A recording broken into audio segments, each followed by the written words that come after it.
That's a dance, bro. I'm hitting that in the club, Garrity. Where are you at?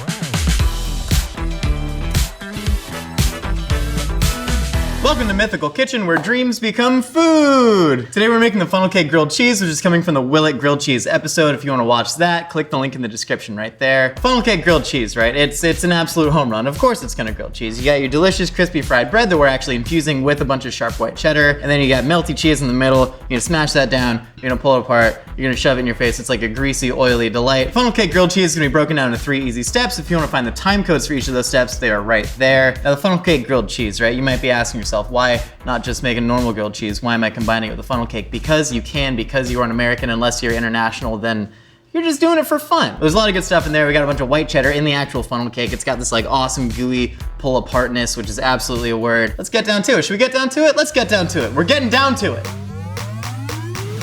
We're making a pretty typical funnel cake batter here, but we're not using a funnel. Why? Because some people consider me the bad boy of the culinary world.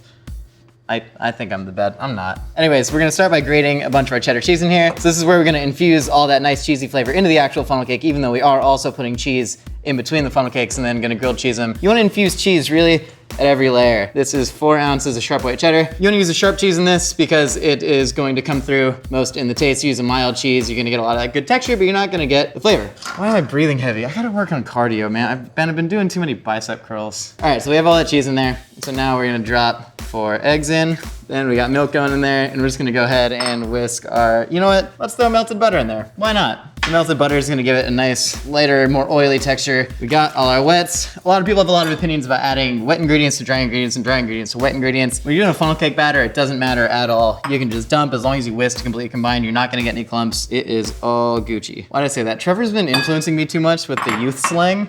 So now I'm saying things like Gucci. And Trevor keeps saying, hit the nene on him, and I have no idea what it means, but I keep acting like I do. It's very confusing. Keep whisking. You're looking for the texture of a nice, thick pancake batter, except with a bunch of cheese in it. A little bit of salt in there, because we're doing savory funnel cakes, which are not really a thing, and I thought that they should be a thing. Like, to me, I like chicken fried steak and funnel cake. That's how I start my mornings. Now we're gonna add our leavening agent. That is some baking powder in there.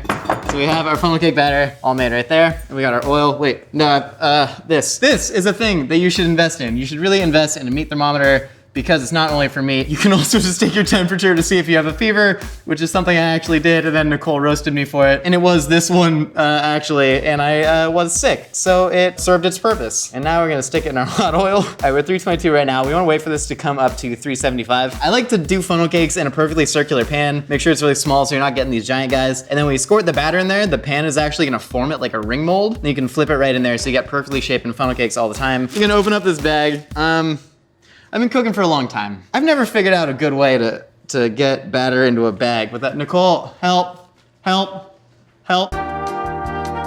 All right, let's go ahead and check the temperature on our oil right now. We're looking for 375. Funnel cakes have a lot of surface area to them because you're squirting them in like thick bucatini noodles. And so that means that the oil is gonna be cooking it from all angles, so it's gonna cook really fast. And if you do the temperature too low, especially because we don't have a ton of oil in there, it's gonna get super oil logged. We don't want that because we're already gonna be playing with just a dangerous amount of grease in there. Speaking of dangerous amount of grease, the thermometer is actually a big thing because oil can combust at crazy high heat. So if you take a nap on the couch while your oil's heating up, it could explode and kill you. But don't let that make you scared. Fear does not exist in this kitchen, does it? No, sensei. Pain does not exist in this kitchen, does it? No, sensei. Weakness does not exist in this kitchen, does it? No, sensei. We planned that out, it worked pretty well. Thanks, Trevor. Up top. Yeah. Gonna cut about a ½ inch. Uh-oh, we're leaking. Oh, we got a leaky nipple. Okay, so you're gonna take this. I said that like I had good tips. Just squirt it in there in like a random fashion, and then it should turn into a funnel cake. And again, we got a full written recipe down in the description if you want actual tips that I sat down and thought about and then forgot to actually do when I was cooking it. I freak out, honestly, big panic energy up here. I look calm, never calm. Do I look calm? Absolutely not. Oh God, it smells like just hot burning cheese and I love that so much. All right, so look at that. You actually see, you got a little nugget that broke off. You can actually see the caramelized cheese on the outside that started to leak out, which is very, very awesome. Ooh, it's hot though. Oh, I spilled a lot of oil on the burner, don't do that.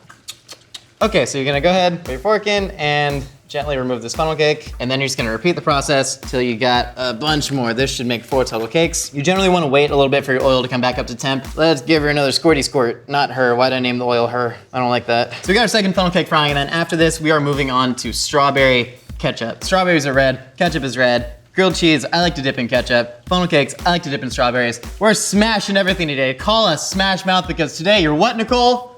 Smashing. You're an all-star. Get your game on, Nicole. Get paid. Come on, girl.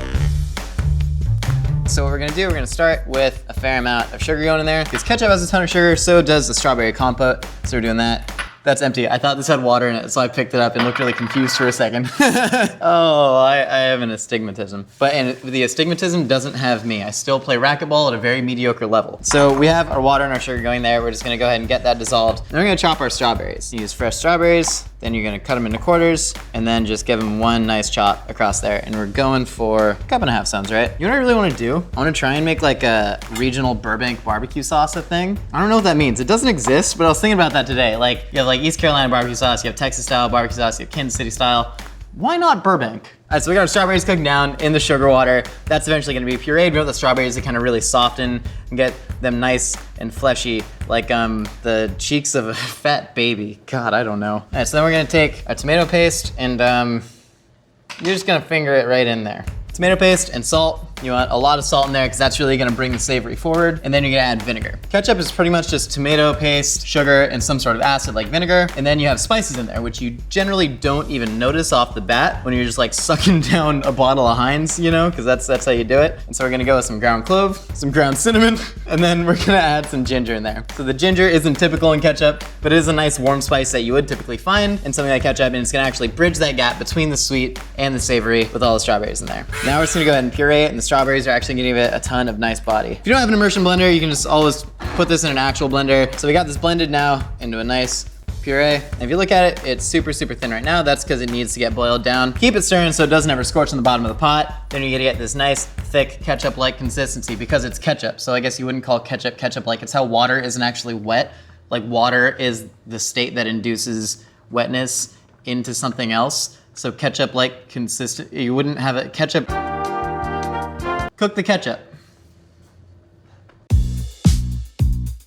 So we have our pan heating right now. Even though we have a bunch of butter inside the funnel cake, even though that funnel cake has been fried in hot oil, are we gonna fry it in more butter again? Yes. Really trying to mimic a grilled cheese. A lot of people have been doing the old mayonnaise slather on the outside of the bread and then they griddle that, which is a cool technique, I admit. The mayonnaise kind of cooks into the bread, it gets it extra crusty, but for me, nothing beats the flavor of pure butter on the outside of bread. We're gonna take one of our funnel cakes, we're gonna pop it right there, and then we're gonna build right in the pan. So we're gonna take many, many, many slices of this white American cheese. White American, this is the good stuff from the deli. This isn't like a Kraft American single. And then we're gonna start arranging strawberries on it. Yeah, some nice freshness in there because we're really trying to ride that line between sweet and savory. Then you're gonna take your other funnel cake and you're gonna get some of your Burbank barbecue sauce, AKA strawberry ketchup, because that's what I've decided Burbank barbecue sauce is. Yeah, and if you look at that, it's really got the consistency of ketchup. It's somewhere in between ketchup and a jam, and so it's nice and perfectly dippable. And when you spread it on there, keep some for dipping later. Honestly, sweet potato fries, yum-oh, am I right? That'd be delicious in there. Why are you guys laughing when I say yum-oh? Like yum-oh? You know what I mean? All right, so we got the ketchup on there and we got more cheese and we're just gonna sandwich that down. Wow, that's way bigger than I thought it would be. Getting it right in there. And we're actually gonna throw this in the oven to finish melting it, which is something I wouldn't do with a normal grilled cheese, but this is not a normal grilled cheese at all. Uh-oh, spatula, great. I just assumed that I would have forgotten a spatula, so I preemptively panicked. All right, this is a really important technique. So right now, you got your funnel cake grilled cheese lifted, right? Like on a car jack. And then you're gonna take extra butter and you're just gonna go ahead and throw it in there underneath it. Flip that, whoa! Got some awesome griddle marks. A lot of that cheese is actually leaching out of the funnel cake and it's creating a nice crust on there. So you're gonna go ahead and you're gonna drop this in your oven at 500 degrees just until it crisps up. All right, so Trevor just taught me how to whip in Nene, so. What? That's a dance, bro. I'm hitting that in the club, Garrity. Where are you at? See me.